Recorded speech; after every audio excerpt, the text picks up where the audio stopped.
এরপরে প্রশ্ন হলো, বিশ্বখ্যাত দায়ী ডক্টর জাকির নায়েকের বাংলাদেশ সফরকে ঘিরে ভারতের পররাষ্ট্র মন্ত্রণালয়ের মুখপাত্র রণধীর জয় সওয়াল বলেছেন, জাকির নায়েক একজন পলাতক আসামি, তিনি ভারতে ওয়ান্টেড, সুতরাং যে দেশেই তিনি যান তাকে গ্রেপ্তার করে ভারতের হাতে তুলে দেওয়ার আহ্বান জানিয়েছেন। এই বক্তব্যকে আপনি কিভাবে দেখছেন?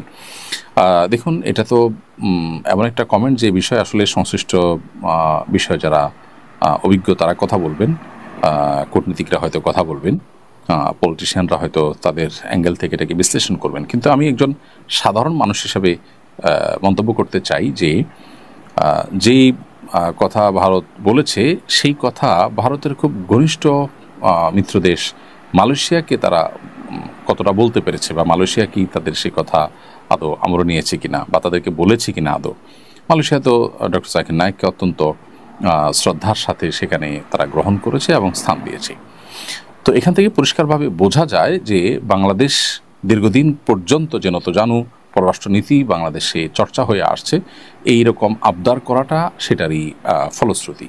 তা না হলে পাল্টা আরেকটি প্রশ্ন করা যায় যে বাংলাদেশের সাবেক ফ্যাসিস্ট সরকারের যে প্রধানমন্ত্রী ছিলেন তিনি এখন ভারতে আছেন এবং তার নামে তা মামলা হয়েছে, বিচার চলছে। ভারতের কি উচিত না তাকে বাংলাদেশের হাতে তুলে দেওয়ার সে কাজটি ভারত করেছে? অথচ তারা জাকির নায়েকের মতো একজন দায়ী মাজলুম, যার প্রতি অন্যায় অবিচার ভারত সরকার করেছে দীর্ঘদিন পর্যন্ত, তারা সে অন্যায় করবার আবদার আবার বাংলাদেশের কাছে করেছে। এটি খুবই হাস্যকর এবং অবাস্তব। আমি একজন সাধারণ মানুষ হিসাবে, নাগরিক হিসাবে আমার মন্তব্য এটি। আল্লাহ রাব্বুল আলামিন ইসলামের দায়ীকে হেফাজত করুন এবং তার বাংলাদেশ সফরের যে সম্ভাবনা দেখা দিয়েছে সেটা আল্লাহ তাআলা নিরাপদ করুন, আমরা দোয়া করি। এবং এ বিষয়ে সংশ্লিষ্ট যারা আছেন প্রত্যেকে অবশ্যই তার সফরের নিরাপত্তার বিষয়টা নিয়ে ভাববেন এবং পরিকল্পনা করবেন এবং যথাযথ পদক্ষেপ গ্রহণ করবেন। কিন্তু কোনোভাবেই ভারত সরকারের এই দাবি অন্তত গ্রহণযোগ্য না। এটা খুবই হাস্যকর দাবি বলে আমি মনে করি। তারা যেটা নিজেরা করছেন না সেটা অন্যদের উপরে চাপাতে চাচ্ছেন এবং দীর্ঘদিন পর্যন্ত পররাষ্ট্র নীতিতে আমাদের যে নতজানু পররাষ্ট্রনীতি, বিশেষ করে বিগত 15-16 বছর যাবত আমাদের দেশে চর্চা হয়েছে, সেটার কারণে তারা এরকম আমাদের কাছে আবদার করবার সাহস করেছে। রাশেদুল ইসলাম আব্দুল লিখেছেন, আমার মুখের ডান পাশে একটি কালো বড় জন্মদাগ আছে। জন্মদাগটি একদম টিপের মতো কালো ও 1.5 ইঞ্চি লম্বা। মুখ থেকে জন্মদাগটি রিমুভ করার জন্য বা মুছে ফেলার জন্য যদি লেজার ট্রিটমেন্ট বা অপারেশন করা হয় তাহলে কি কোনো গুনাহ হবে বা আল্লাহ কি আমার উপরে নারাজ হবেন?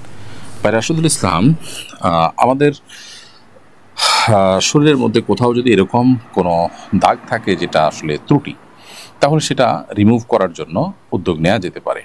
এবং এটি রিমুভ করার জন্য যদি কোনো অপারেশন করা হয় বা কোনো লেজার ট্রিটমেন্ট বা অন্য কোনো উপায়ে আপনার এটি রিমুভ করার উদ্যোগ নেন, তাহলে সেটি গুনাহের কোনো কারণ হবে না এবং এটি আল্লাহর সৃষ্টিতে পরিবর্তনের শামিল হবে না। স্বাভাবিক যে চেহারা আছে, অবয়ব আছে, সেটা পরিবর্তন করলেন বা আল্লাহর স্বাভাবিক যে সৃষ্টি আছে সেটাকে পরিবর্তন করলেন।